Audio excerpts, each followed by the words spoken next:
বন্ধুরা, তোমরাও কি খেয়েছো এইরকম ধরনের সকাল বিকেলের জন্য নাস্তা, যেটা খেতে হয় অসম্ভব মজার আর বানানো খুবই সহজ, বাড়িতে থাকা উপকরণে রেডি হয়ে যায়। এই স্ন্যাক্সটা তৈরি করতে গেলে মাত্র সেদ্ধ 2টি আলু লাগবে আর লাগবে ময়দা। এর বেশি কিচ্ছু প্রয়োজন নেই। আর দেখো কতটা পরিমাণ ক্রিস্পি হয়েছে আর কতগুলো হয়েছে, একদম ঝাল ঝাল। বিকালটা জমে যাবে এই বৃষ্টির দিনে। তাই চলো শুরু থেকে শেষ পর্যন্ত দেখো ভিডিওটা। এখানে একটা মিক্সিং বোলে নিয়ে নিয়েছি 1 কাপ পরিমাণ ময়দা। এরপর এর মধ্যে আমি অ্যাড করে দেবো লবণ,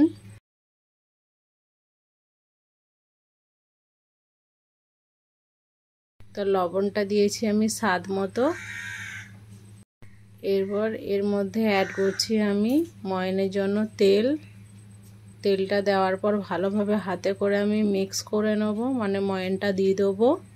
খুব সুন্দরভাবে দিয়ে দিতে হবে, মেখে মেখে ডলে ডলে মেখে নিতে হবে, যেন ময়দার সঙ্গে তেলটা একদম ভালোভাবে মেখে যায়।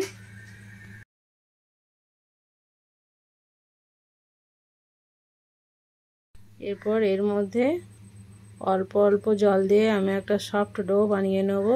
তো দেখো বন্ধুরা কত সুন্দর ময়ানটা দেওয়া হয়েছে। এবার অল্প অল্প জল দিয়ে একটা ডো তৈরি করে নেব, না শক্ত না নরম, মিডিয়াম হবে ডোটা। তো ভালোভাবে মেখে নিতে হবে অল্প অল্প জল দিয়ে।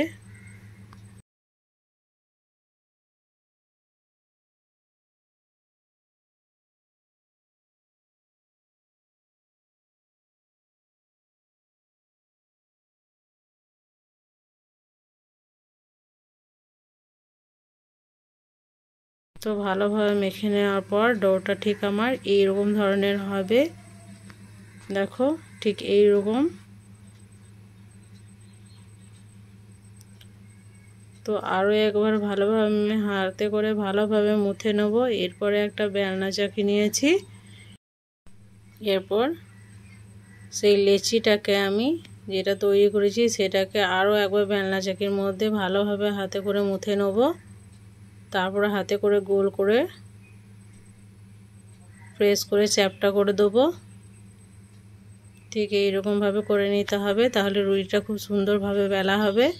এরপর এর মধ্যে আমি বেলা যাতে সুন্দর হয় তার জন্য দিয়ে দিয়েছি ময়দাটাকে হাতে করে ভালোভাবে ছিটিয়ে নেব। এরপর এটাকে বেলে নেব পাতলা করে।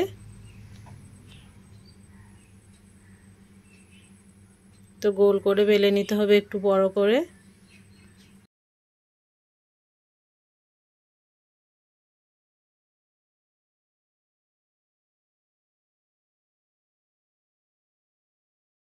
তো দেখো বন্ধুরা ঠিক এইরকমভাবে আমি বেলে নিয়েছি একদম পাতলা করে। তারপরে এর মধ্যে আমি অ্যাড করব টমেটো কেচাপ। তো চারি সাইড আমি টমেটো কেচাপটাকে ছড়িয়ে দেবো হাতে করে। তো এইরকমভাবে হাতে করে আমি চারি সাইড ছড়িয়ে দিয়েছি।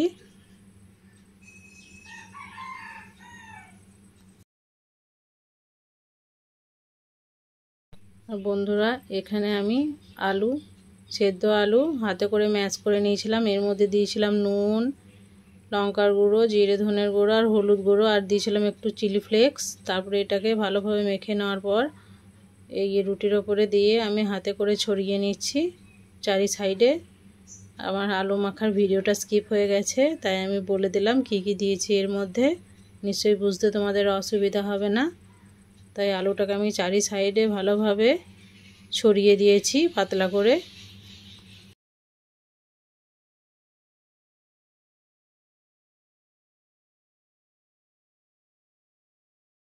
তো দেখো বন্ধুরা আমি কিভাবে এই নাস্তাটাকে তৈরি করছি। এরপর এটাকে ফোল্ড করে দেবো ঠিক এইরকমভাবে। তো এইরকমভাবে ফোল্ড করে নিতে হবে, একটু বড় করেই নিয়েছি আমি কিন্তু ফোল্ড করে। তো লাস্টেরটা আমি এরকমভাবে পেঁচিয়ে দিয়েছি যাতে খুলে না যায়। একটু হাতে করে করে একটু চেপে চেপে দিয়েছি যাতে এর মধ্যে কোনো হাওয়া না থাকে। এরপর একটা পিৎজা কাটা নিয়ে আমি এর শেপ দিয়ে দেবো। ঠিক এইরকমভাবে শেপ দিয়ে দিয়েছি বন্ধুরা। তোমরা এই কাজটা ছুরির সাহায্যে করতে পারো বা সুতো দিয়েও কেটে নিতে পারো, তাতে খুব সুন্দর কিন্তু হবে। সবথেকে সুতো দিয়ে কাটলে বেস্ট হবে।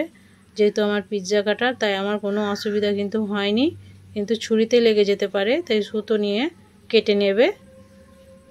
দেখো শেপ দেওয়ার পর কত সুন্দর লাগছে এটাকে দেখতে, খুব সুন্দর লাগছে। তো সবগুলোই আমার কাটা হয়ে গেছে। যে লাস্টের অংশ ছিল সেটাকে আমি সাইডে রেখে দেবো।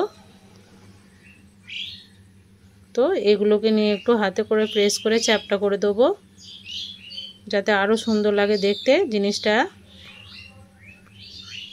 তো এরকমভাবে করে নিচ্ছি, বুঝতেই পারছো আমি কীরকমভাবে করছি। দুটি আঙুলে প্রেস করে এটাকে একটু চ্যাপটা করে নিচ্ছি।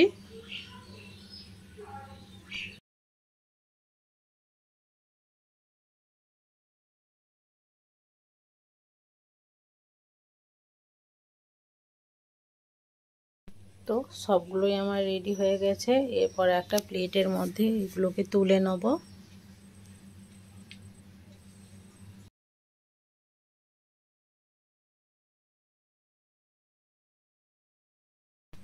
তো এর জন্য একটা মিক্সারের প্রয়োজন আমার, তার জন্য আমি নিয়ে নিয়েছি একটা বাটিতে তিল নিয়েছি 2 চামচের মতো, আর জিরে নিয়েছি 1 চামচের মতো। এর মধ্যে অ্যাড করব হাফ কাপ পরিমাণ ময়দা। এরপর জল দিয়ে এটাকে আমি পাতলা ঘোলের পরিণত করব।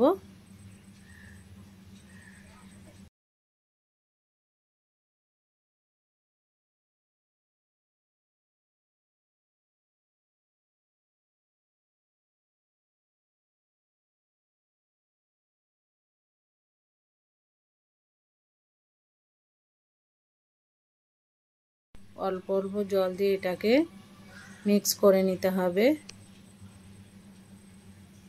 তো একটা কাঁটা চামচের সাহায্যে আমি এটা মিক্স করে নিয়েছি। এরপর চলো ভেজে নেবো এগুলোকে। তাই গ্যাস ওভেনে চলে যাই। গ্যাস ওভেনে আমি একটা কড়াইয়ের মধ্যে দিয়ে দিয়েছিলাম তেল। তেলটা যখন গরম হয়ে যাবে তখন আমি এই স্ন্যাক্সগুলোকে ভেজে নেব। তার জন্য যে ঘোলটা বানিয়েছি সেই ঘোলের মধ্যে একটা আমি স্ন্যাক্স দিয়ে দিয়েছি। এরপর ভালোভাবে এদিক ওদিক ডুবিয়ে তুলে নিয়ে তেলের মধ্যে ছেড়ে দেবো। তো আরেকটাকেও আমি সেম প্রসেসে এরকমভাবে এদিক ওদিক ডুবিয়ে দিয়েছি ঘোলের মধ্যে। তারপরে এটাকে তুলে আবার ছেড়ে দিয়েছি। সেম প্রসেসে কিন্তু সবগুলোকেই বানিয়ে নেব, আর সবগুলোকেই সেম কাজটাই করতে হবে। আশা করছি বুঝতে পেরেছো তোমরা আমি কীরকমভাবে এটাকে তৈরি করেছি।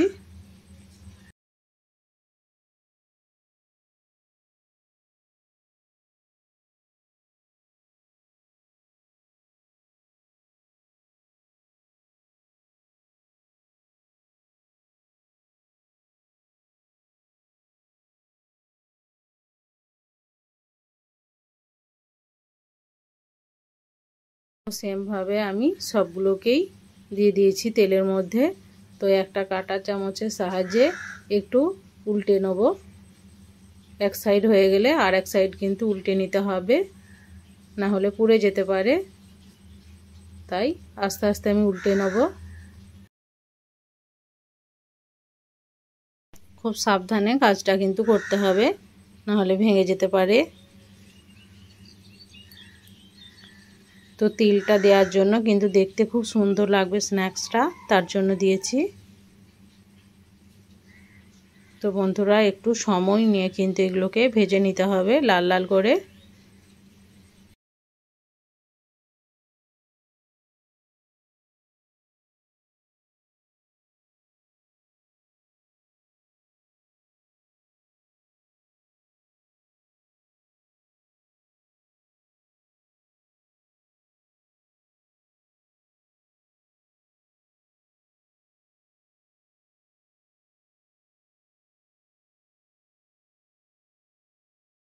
তো কিছুক্ষণ টাইম নিয়ে ভাজার পর দেখো বন্ধুরা কত সুন্দর লাগছে দেখতে।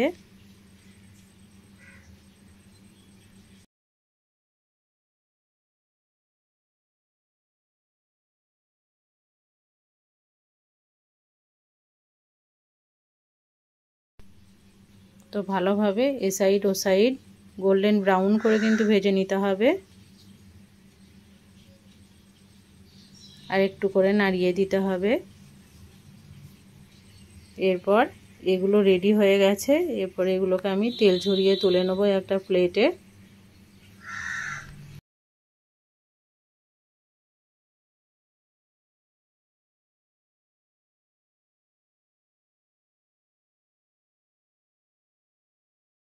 তো বন্ধুরা দেখো, সবগুলোকে কিন্তু আমি তুলে নিচ্ছি একটা প্লেটে।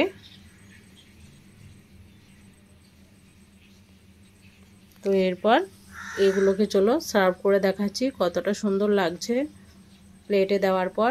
তো দেখো বন্ধুরা, এরকম ইভিনিংয়ের জন্য বেস্ট স্ন্যাক্সটা কিন্তু বাড়িতে তোমরাও তৈরি করে নিতে পারো। সময় লাগে খুবই অল্প। তো দেখো, আর খেতে কিন্তু হয়েছিল খুবই দুর্দান্ত। আর এই বর্ষা টাইমে কিন্তু খুবই সুন্দর লাগবে যদি সন্ধ্যা টাইমে এরকম স্ন্যাক্স তোমরা বাড়িতে বানিয়ে নাও। তো আশা করছি ভিডিওটা তোমাদেরকে নিশ্চয়ই ভালো লেগেছে। যদি ভালো লেগে থাকে তো কমেন্টে অবশ্যই জানাবে।